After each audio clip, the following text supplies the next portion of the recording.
Joe Burrow should win the NFL MVP, except there's just one big problem. What happens when a quarterback plays at an elite level, throws for over 4,000 yards and 35 touchdowns, but his team can't win games because the defense gives up 34 points per loss? And why does having the biggest contract in football history make it nearly impossible to build a championship roster around you? Join us as we expose the scary truth about Joe Burrow's situation in Cincinnati and reveal whether he'll ever win another Super Bowl with the Bengals. Section 1. Small Town Beginnings.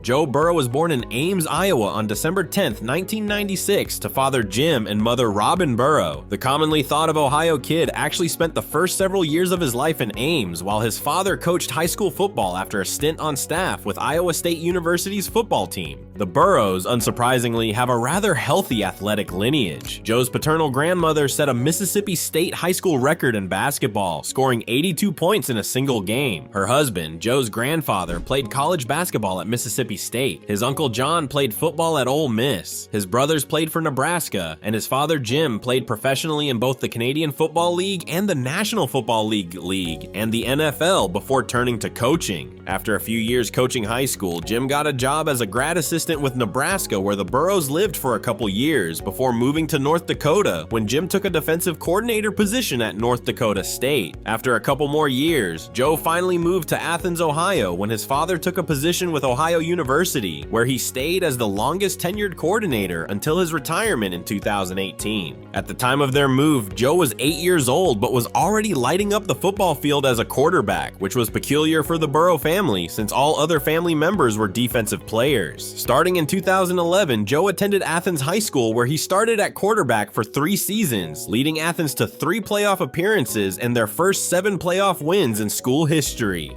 Section 2. High school dominance and Ohio State disappointment.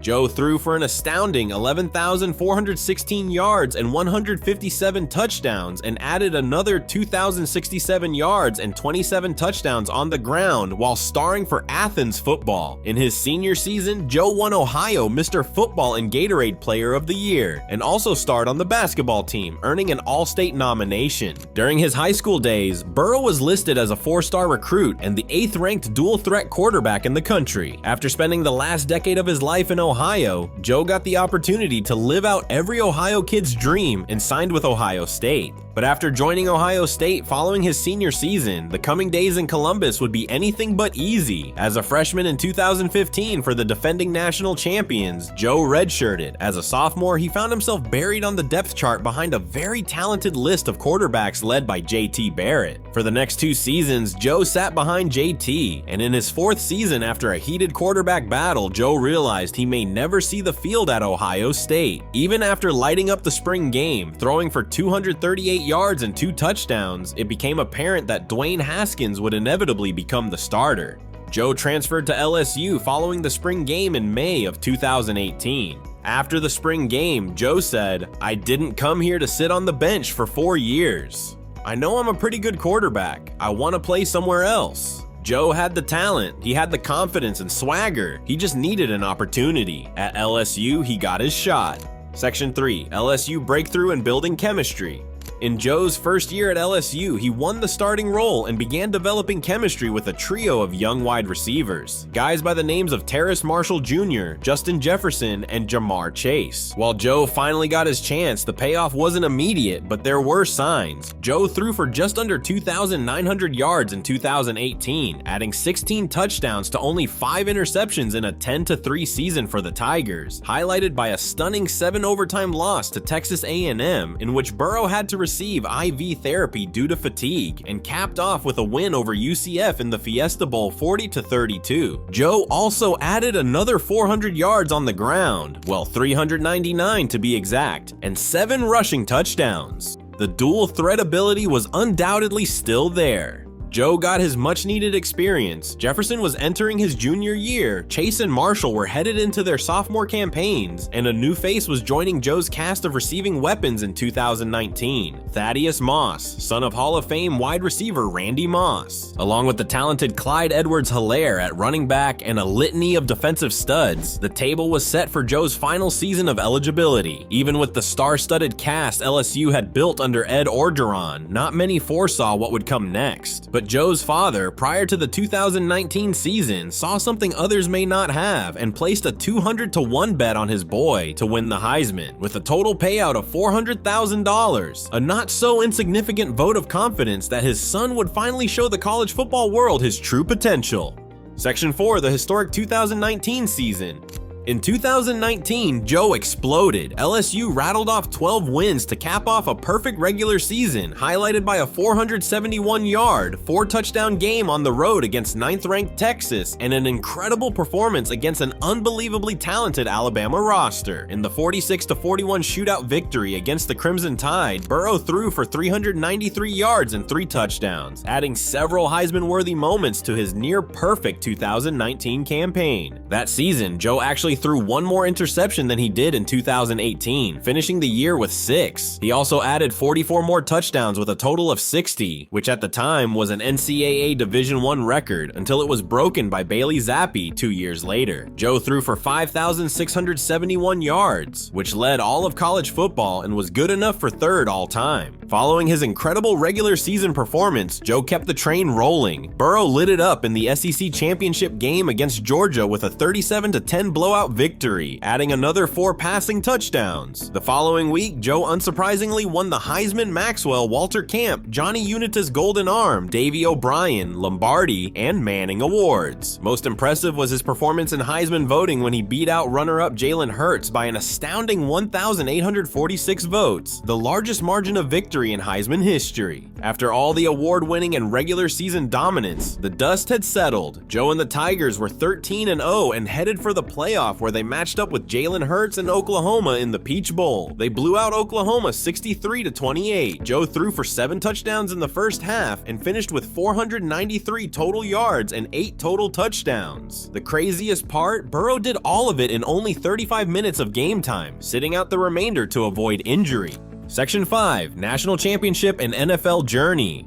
Now the Tigers were in the national title and matched up against the Tigers of Clemson, the defending national champions. Many thought this would be LSU's toughest test yet. Well, Joe and LSU did it again. They jumped all over the defending national champs and won 42-25. Joe threw for 463 yards and added 6 total touchdowns, 5 through the air.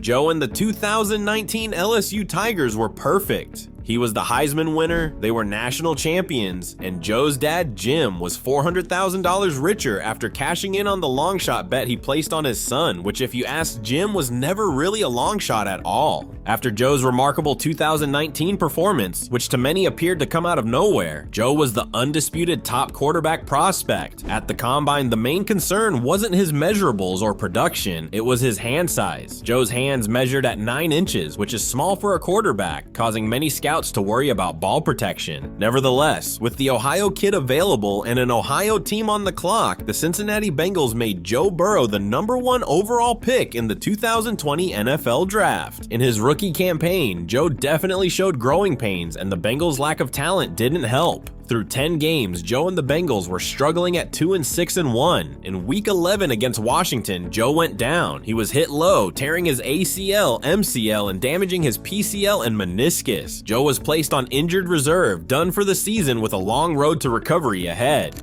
Section 6, the Super Bowl run.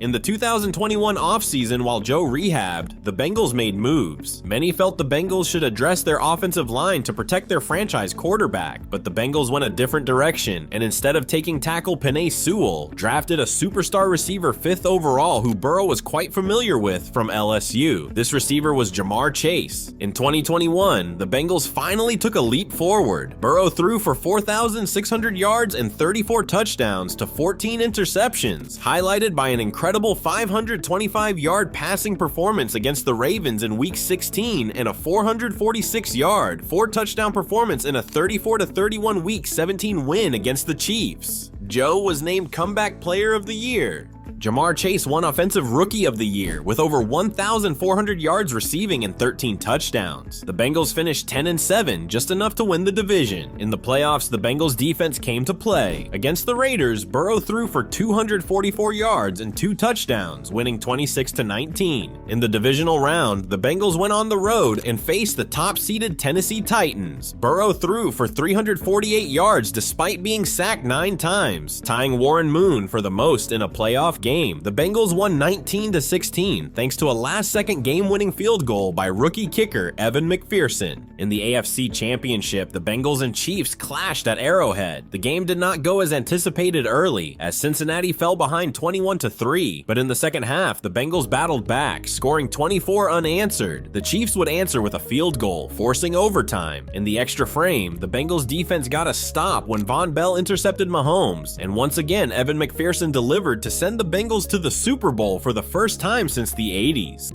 Section 7, the contract and defensive decline.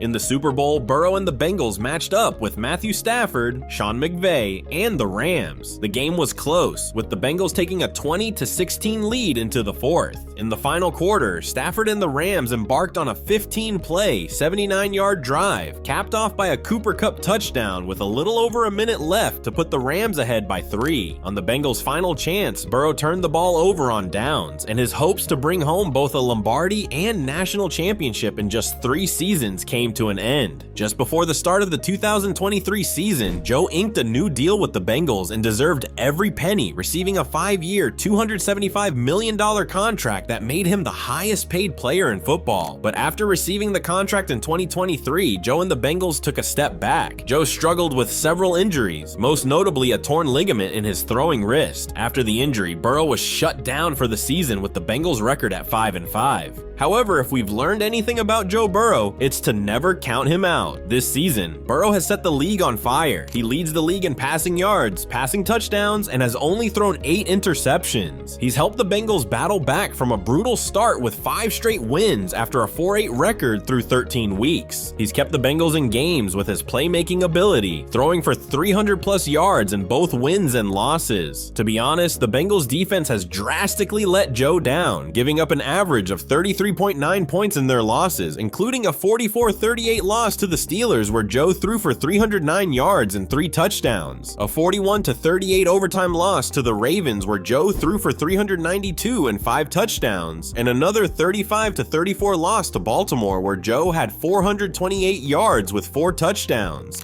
Section 8, the scary truth.